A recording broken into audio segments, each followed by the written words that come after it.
The needle slips through the fabric with practiced ease, each stitch a tiny rebellion against the chaos swirling around me. The community center hums with excited chatter as dozens of women work on their quilts for the annual charity auction. I'm supposed to be teaching them, but right now, I can barely keep my own hands steady. Brooklyn, honey, are you feeling all right? Emma's voice cuts through my concentration. You look pale.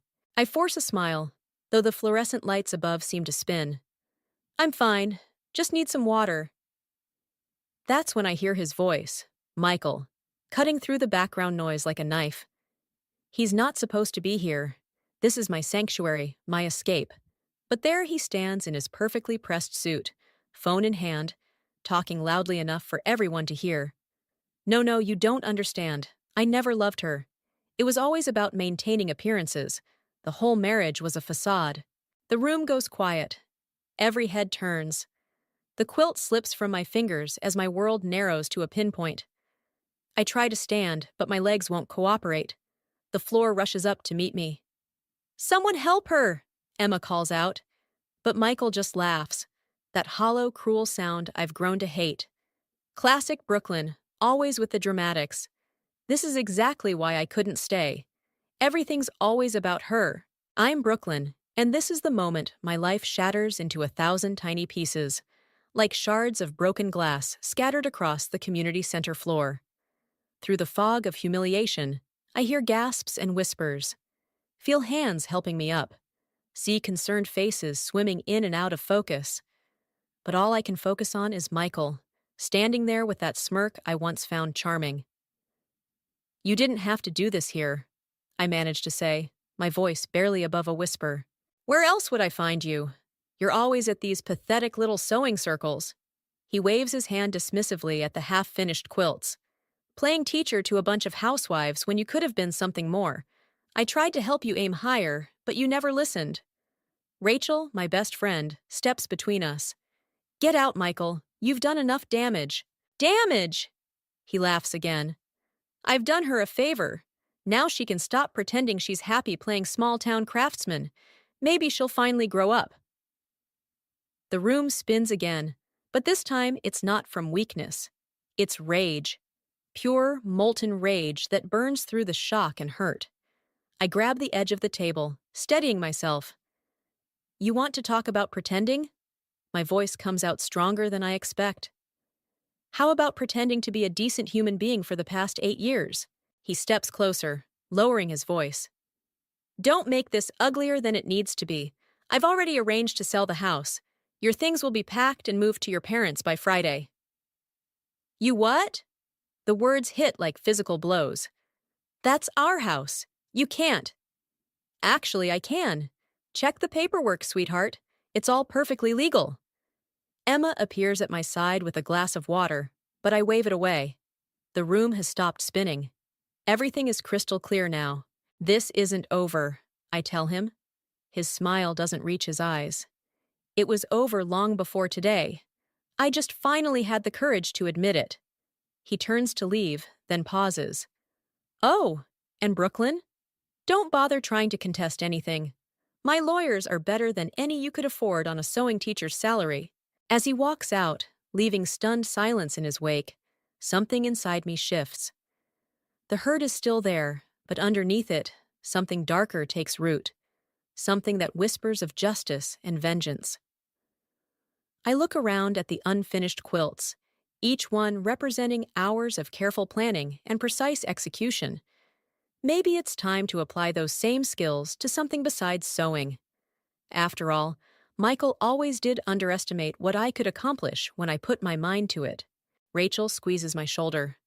What are you going to do? I pick up my fallen needle, testing its sharp point against my finger. I'm going to show him exactly what this small-town craftsman is capable of. The cardboard box feels heavier than it should as I carry it up my parents' driveway. 8 years of marriage condensed into 3 boxes. It seems impossible, yet here we are. My mother stands in the doorway, wringing her hands like she used to do when I was sick as a child. Let me help you with that, sweetheart, she says, reaching for the box. I've got it, Mom. The words come out sharper than intended. The last thing I need right now is to be treated like I'm fragile. Inside, Linda, my father, sits at the kitchen table, laptop open, fingers tapping against the wood in that familiar rhythm that means she's plotting something. She barely looks up as I set the box down. "Have you checked your bank accounts?" she asks. "Linda!" my mother warns. "She just got here. And Michael's probably already 3 steps ahead of us, Susan. We need to act fast." The mention of his name makes my stomach clench. I sink into a chair, suddenly exhausted. I tried. He's changed all the passwords. Linda's typing intensifies. "Of course he has. Classic first move. Did you know he's been meeting with Richard Carlton? The real estate agent?" My head snaps up. "How do you—" "I still have friends at the country club." She finally meets my eyes. "He's listing properties that are in both your names." The room starts to spin again, but I force myself to stay upright. "He can't do that without my signature." "He can if he forged it." Linda's voice is cold, calculating, which, given his recent behavior, wouldn't surprise me. "Stop it, both of you," my mother interrupts, setting down cups of tea none of us asked for. "Brooklyn needs rest, not revenge plots. What I need is to not be talked about like I'm not here." I stand up, knocking against the table. Tea sloshes over the rim of the cups. And what I need is for someone to tell me how my entire life imploded in less than 24 hours. The silence that follows is deafening. My mother reaches for me, but I step back. "I'll be in my old room," I mutter, heading for the stairs. "Brooklyn!" Linda calls after me. "Rachel called while you were getting your things. She's worried about you." Of course she is. Everyone's worried about me. Poor, naive Brooklyn, who couldn't see what was happening right in front of her face. I'm halfway up the stairs when I hear them start arguing. "She needs time to process," my mother insists. "What she needs is to protect herself before he takes everything," Linda counters. "You didn't see his face at that charity event, Susan. This isn't just about leaving her. He wants to destroy her." Their voices fade as I reach my childhood bedroom. Everything's exactly as I left it. Debate team trophies, old sewing projects, photos of— I rip the prom picture off the wall before I can think about it too much. My phone buzzes. Rachel. "I'm fine," I answer before she can ask. "No, you're not." Her counselor voice. "But that's okay. What's not okay is you ghosting everyone who cares about you." I sit on the edge of my bed, running my fingers over the familiar quilt pattern. "I just need— If you say time, I'm coming over there right now." She pauses. "Actually, I'm coming over anyway. Your mom called me." "Of course she did." I lie back, staring at the ceiling. "Did she tell you about the real estate agent too?" "No, but Emma did. Apparently Michael's been busy. He's already got 3 properties listed." Something inside me snaps. 3? We only own 2 properties. Rachel's silence speaks volumes. Unless— The realization hits like a punch to the gut. "He's selling my studio, isn't he? The one I inherited from Grandma?" "Brooklyn!" "I'll call you back." I hang up before she can protest, practically flying down the stairs. Linda's already pulling up property records when I reach the kitchen. "I was wondering when you'd figure it out." "He can't sell that studio. It's not even in his name." "No," Linda agrees, turning the laptop so I can see. "But 3 months ago you signed it over to him. Or at least, someone signed your name." "The forgery is good. Really good. But the signature isn't mine." My mother touches my shoulder. "Honey, maybe we should—" "Don't!" I cut her off, my voice steady despite the rage building inside me. "Don't tell me to calm down. Don't tell me to take the high road." I look at Linda. "You still have contacts at the DA's office?" She nods, a small, satisfied smile playing at her lips. "Good. Because Michael's right about one thing. This isn't over, not by a long shot." The lock to my grandmother's studio clicks open, and my heart stops. Everything's wrong. The familiar scent of fabric and creativity is gone, replaced by the sterile smell of cleaning products. The walls are bare, no inspiration boards, no vintage patterns, No photographs of 3 generations of sewists. They cleared it out yesterday. A voice startles me. I turn to find a man standing in the doorway. Tall, dark-haired, wearing paint-splattered jeans. I'm Jason. I work in the studio next door. My fingers curl into fists. Who cleared it out? Some guys in a moving truck. Had paperwork and everything? He hesitates. Your husband was supervising. The word husband burns like acid. Ex-husband. Right, sorry. Jason steps inside, hands in his pockets. They took everything except this. He reaches behind a radiator and pulls out a small wooden box. I grabbed it when they weren't looking. Seemed important. My grandmother's button box. The last thing she gave me before she died. Inside, generations of stories told through salvaged buttons, each one carefully labeled with its history. Thank you, I whisper, clutching the box. My phone buzzes. Linda. Brooklyn, where are you? The realtor's showing the studio in 20 minutes. I'm already here. My voice sounds strange, distant. It's empty. What? That's impossible. The showing isn't until... She stops. Don't move. I'm calling our lawyer. But I'm barely listening. Through the window, I can see Michael across the street, talking to a couple in business attire. He's wearing that fake smile, the one I used to think was charming. He's here, I tell Linda. With buyers. Brooklyn, don't! I end the call and stride across the street, the button box still in my hands. Jason calls after me, but I keep walking. Prime location, completely renovated, Michael's saying. The previous tenant was running some kind of craft business, but... Craft business? The box feels heavy in my hands. Is that what you're calling my grandmother's legacy? The couple looks uncomfortable. Michael's smile doesn't waver.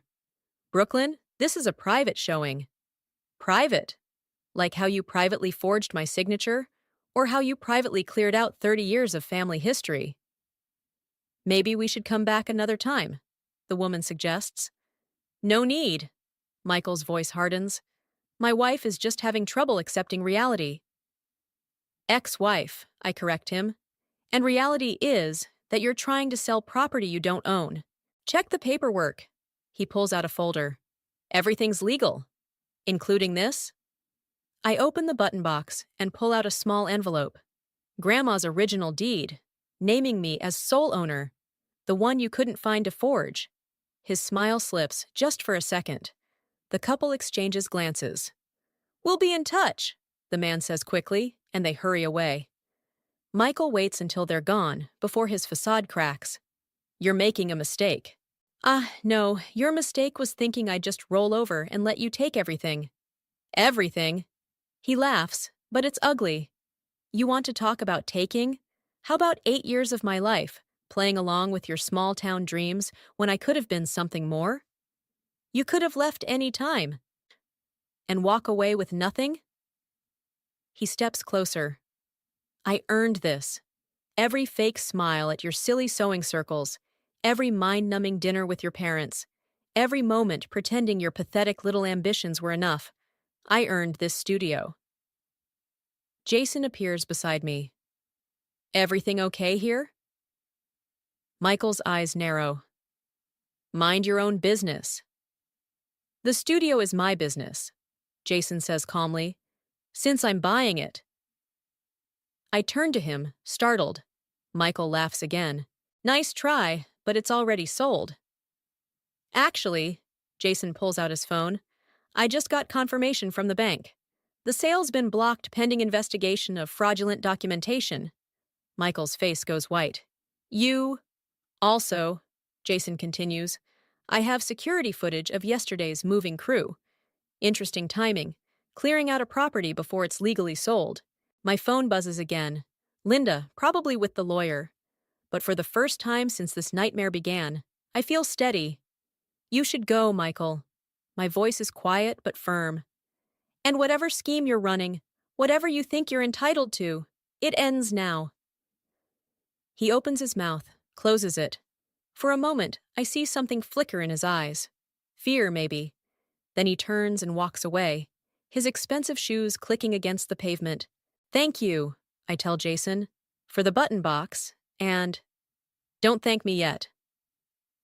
He hands me a business card. I think we need to talk about what else your ex-husband's been up to, and I'm pretty sure you'll want to hear this. Jason's revelations about Michael sit like stones in my stomach as I drive to Rachel's office. The familiar counseling services sign offers no comfort today.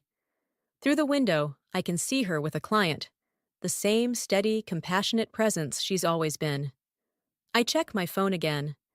3 missed calls from Linda, 2 from Susan, a text from Emma about tomorrow's sewing class, and 1 email from Michael's lawyer, probably another threat wrapped in legal jargon. Rachel opens her door, ushering out her client. When she sees me, her professional smile falters. "You look like hell." "Thanks." I follow her inside, sinking into the worn leather chair. "Did you know Michael's been monitoring my bank accounts?" She closes the door carefully. "How did you find out?" "Jason showed me the evidence. Michael's been tracking every transaction since before we separated. He knew exactly when to move against the studio because he was watching my finances." Rachel sits down, her counselor mask slipping. "Brooklyn, don't." I hold up a hand. "Don't tell me to take the high road. He's been planning this for months, maybe years." "That's not what I was going to say." She leans forward. "I need to tell you something, and you're not going to like it." My chest tightens. "What?" "Michael came to see me, professionally, 6 months ago." The words hang in the air like smoke. I stand up, my legs unsteady. "You're his therapist?" "Was. For 3 sessions." She won't meet my eyes. "I terminated the relationship when I realized who he was." 3 sessions. I laugh, but it sounds wrong. "While you were helping me plan my future, you were counseling my husband?" "Ex-husband," she corrects softly. "And I couldn't tell you. Ethics." "Ethics." The word tastes bitter. "He's destroying everything I care about, and you're worried about ethics." "Brooklyn, sit down, please." She waits until I do. There's more. During those sessions, Michael talked about things, plans. I couldn't say anything directly, but I tried to warn you. Memory hits like a slap. All those careful questions about financial independence, the suggestions to document everything, the urgent recommendations to change my passwords. "You knew." My voice sounds distant. "You knew what he was going to do." "I suspected, but I couldn't." "Break confidentiality." "Right." I stand again, steadier this time. "Funny how everyone who claims to care about me keeps having very good reasons for letting Michael win." "That's not fair." "No?" I move to the door. What's not fair is finding out my best friend chose professional ethics over warning me that my life was about to implode. "Where are you going?" "To do what I should have done from the start." My hand tightens on the doorknob. Stop trusting people who say they're protecting me and start protecting myself. "Brooklyn, wait!" She grabs my arm. "Whatever you're thinking about doing, remember who you are." I look at her hand, then her face. "That's the problem, Rachel. Everyone seems to think they know exactly who I am. The nice girl, the understanding wife, the forgiving friend." I pull away. "Maybe it's time to show them how wrong they are." "Don't let him turn you into something you're not." "Too late." I open the door. "He already did that. Now I'm just deciding what I want to become instead." Outside, my phone buzzes again. "Linda." This time I answer. "Jason just called me," she says without preamble. "We need to talk about what he found." "I'll be there in 20 minutes. I start my car. "And Linda, bring every file you have from when you worked with Michael's company. Every contract, every memo, everything." "Brooklyn, it's time to stop playing defense." I pull out of the parking lot, not looking back at Rachel's office. "Michael wants to destroy what I care about? Fine. Let's see how he likes having everything he values stripped away too." The sun is setting as I drive, casting long shadows across the road. Somewhere in the distance, storm clouds are gathering. Perfect weather for what's coming.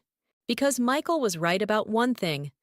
I have been playing small, following rules, trying to be nice. But now?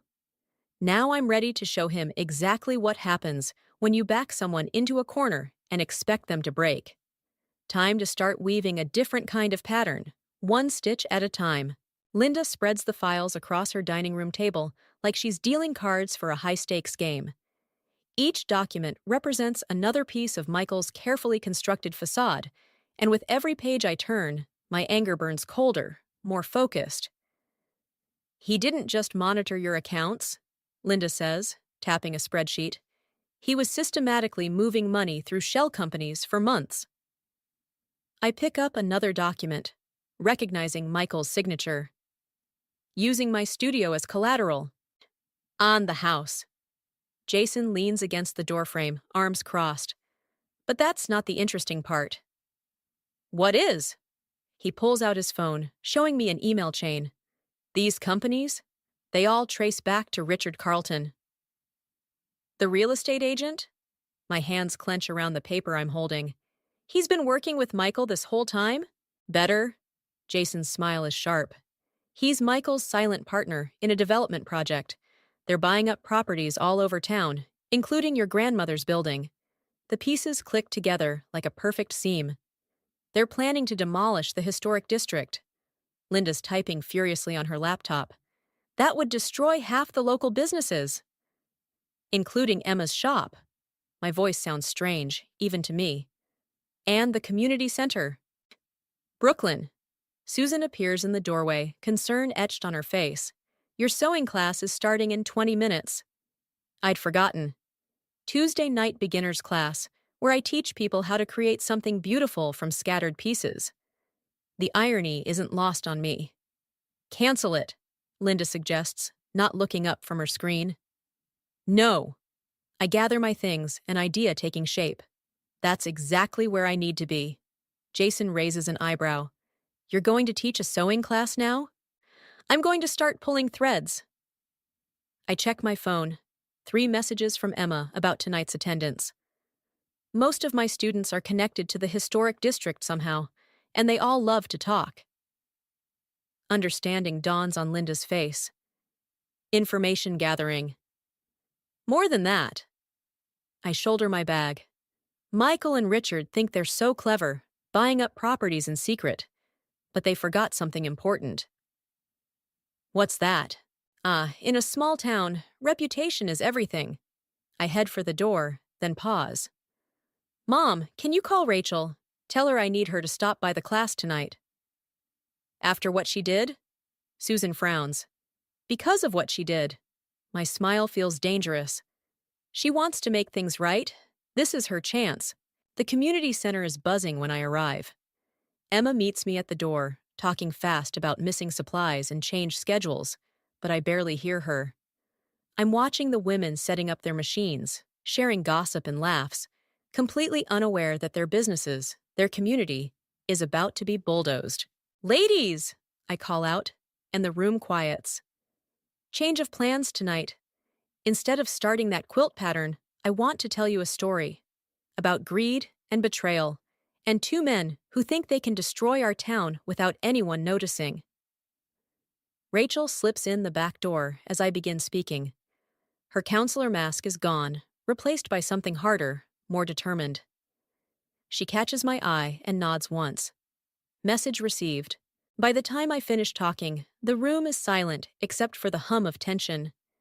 These women, shop owners, mothers, pillars of the community, they understand exactly what's at stake. What can we do? Emma asks, her voice tight. I pull out my phone, showing them the evidence Jason gathered. We start spreading the truth, carefully, strategically, one conversation at a time. Like stitches in a quilt, someone says. Exactly. I look around the room, meeting each pair of eyes. Michael thinks he can erase us because we're just small-town craftspeople. Richard believes we'll roll over and sell because we don't understand real business. Rachel steps forward. They don't know what's coming, do they? No. I start distributing copies of the documents. They don't. As the women begin planning, their voices rising with purpose and anger, I feel something shift inside me. This isn't just about my revenge anymore. It's about protecting something bigger than myself. My phone buzzes. A text from Michael. We need to talk. Dinner tomorrow? I type back one word. Yes. Because sometimes the best way to destroy someone is to let them think they're winning, one careful stitch at a time, until the pattern is complete and it's too late for them to see what you've been weaving all along. The annual town hall meeting buzzes with nervous energy. Every seat is filled, and I can feel the weight of expectant gazes as I clutch my folder of evidence. Michael stands at the podium, his practiced smile never wavering as he presents the Downtown Revitalization Project. Progress requires change, he's saying, gesturing to Richard's sleek architectural renderings. Our historic district has charm, but it's holding us back from real economic growth. Linda squeezes my hand. Now, she whispers. I stand, my legs steadier than I expected. I have some questions about this project. Michael's smile tightens almost imperceptibly. Of course, Brooklyn, always supporting local interests. Actually, I'm more interested in these. I start distributing copies of documents. Bank statements showing systematic fraud, forged signatures, shell companies used to hide property acquisitions. The room erupts in murmurs. Michael's face hardens as he flips through the papers. These are confidential business documents, he says smoothly. Obtained illegally, I might add. Nothing illegal about following a paper trail of fraud, Jason calls from the back. But Michael's smiling again, and something in his expression makes my stomach drop. Speaking of paper trails, he says, pulling out his phone, I have some interesting documents of my own. Emails, actually, between Brooklyn and various community members, planning to deliberately sabotage a legitimate business venture. The room goes quiet. I feel the shift in the air as people start looking at their copies of my evidence differently. That's not, I start, but he cuts me off. Conspiracy, defamation, tortious interference. He lists them like he's reading a shopping list, all documented in black and white. Your grandmother taught you to sew, Brooklyn, but I taught you how to keep records. Rachel stands up. Those emails were private conversations. Between my therapy client and other community members, Michael interrupts, which makes them privileged information that you illegally shared, Rachel. Interesting ethical position for a counselor. The room erupts again, but this time the voices are angry, confused, accusatory. I see Emma shrinking in her seat, other business owners avoiding my eyes. This isn't about emails, I say, fighting to keep my voice steady. It's about protecting our community. From what? Richard Carlton steps forward. From investment? Growth? Or just from your ex-husband moving on? You forged my signature, I snap. Prove it. Michael's voice is gentle, reasonable. Without using illegally obtained documents or privileged communications, prove any of it. The silence that follows is deafening. I look around the room, seeing doubt creep across faces that minutes ago were supportive. Linda starts to stand, but Michael's next words freeze her in place. Oh, and Linda, the board of directors would love to discuss how you accessed corporate files after your retirement. Tomorrow morning, perhaps? My carefully woven plan unravels thread by thread. Every ally I counted on is compromised, every piece of evidence tainted. Michael has turned my own tactics against me, making me look like exactly what he accused me of being. Small, bitter, vindictive. This meeting is adjourned, the mayor announces, looking uncomfortable. Pending legal review of all materials presented. People file out quickly, avoiding eye contact. Rachel touches my shoulder as she passes, but doesn't speak. Even Jason slips away, his expression unreadable. I'm sorry about this, Michael says quietly, gathering his things. But you forced my hand. Again. How long? My voice sounds hollow. How long were you planning this? Since the day you chose that studio over the job offer I arranged in the city. He straightens his tie. Small towns breed small minds, Brooklyn.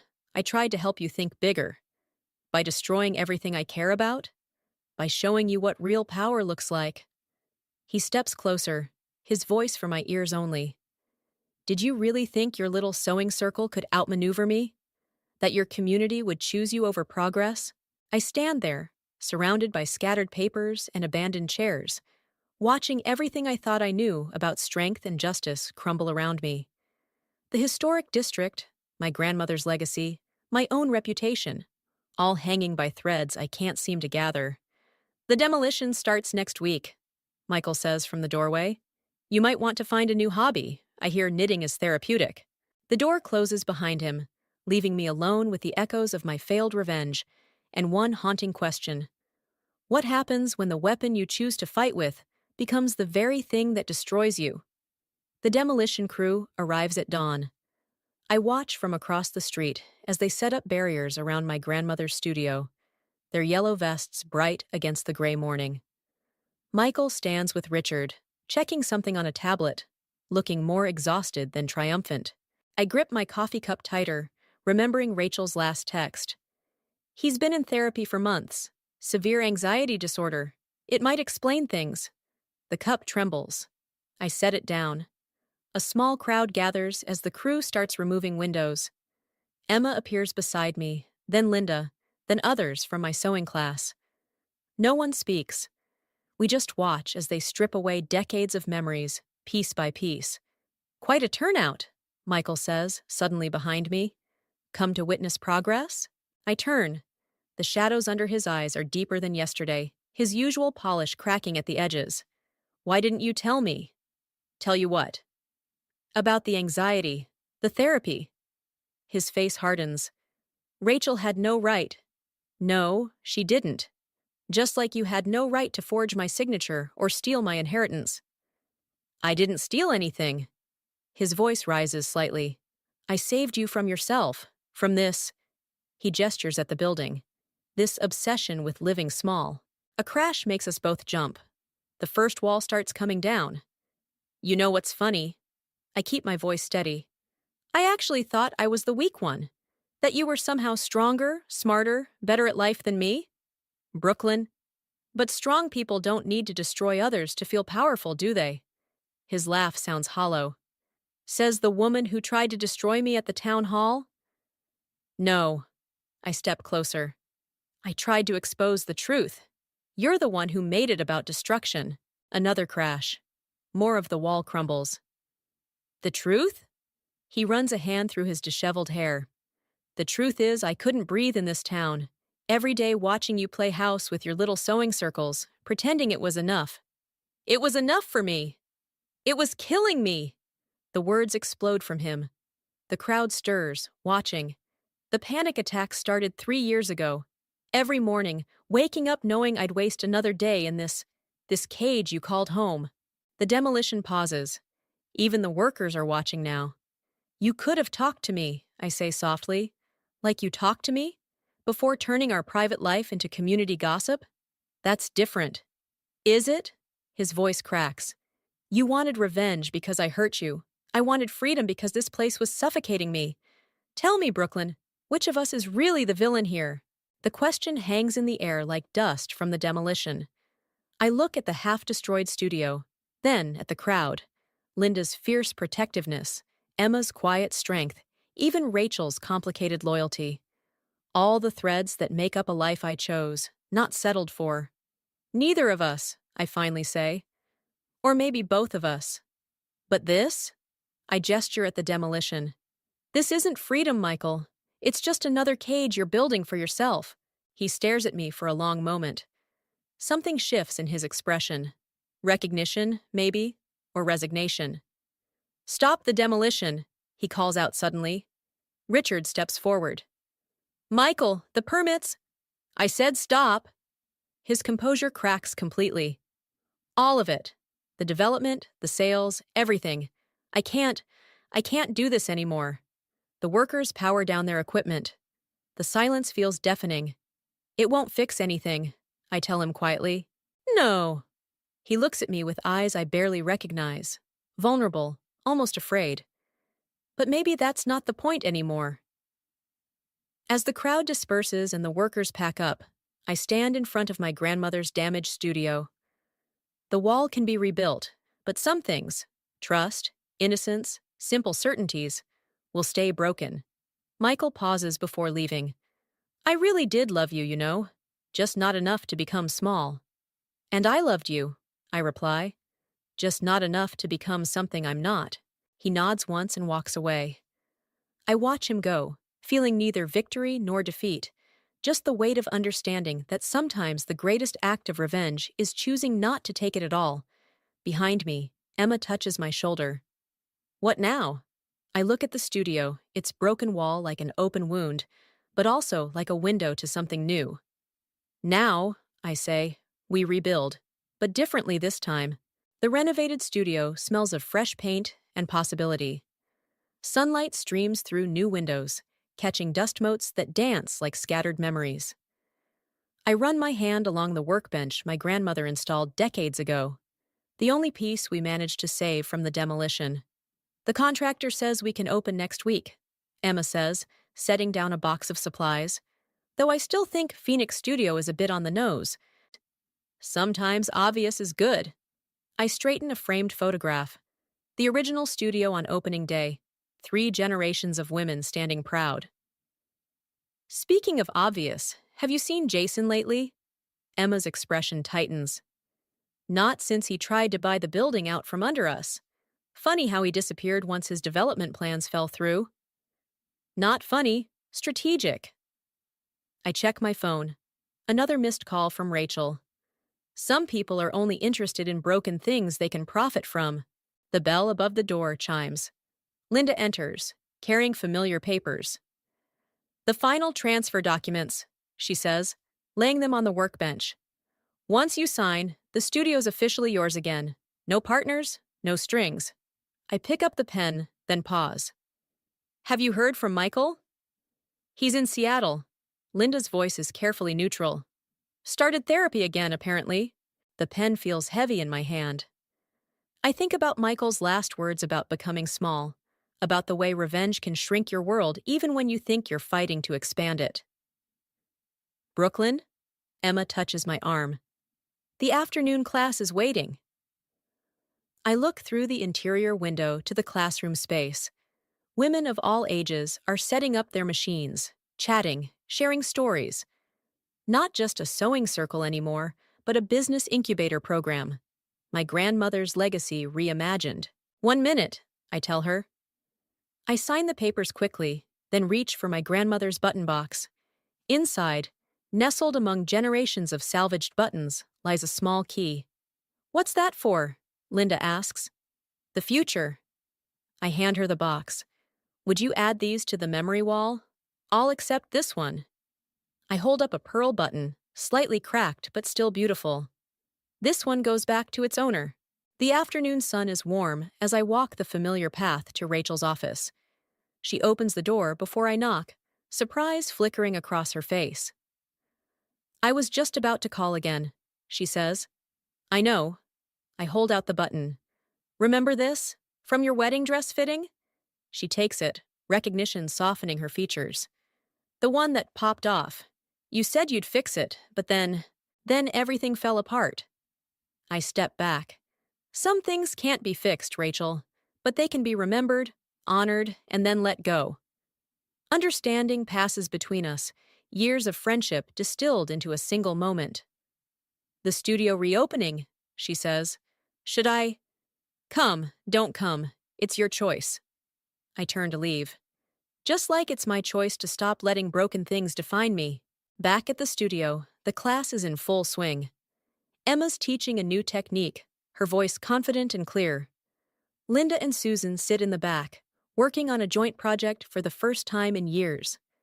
The memory wall gleams with buttons and photographs, each one a story of something lost or found or transformed. I take my place at the front workbench, the same spot where my grandmother taught me that every torn seam is an opportunity to create something stronger. The students look up expectantly, machines humming, threads ready.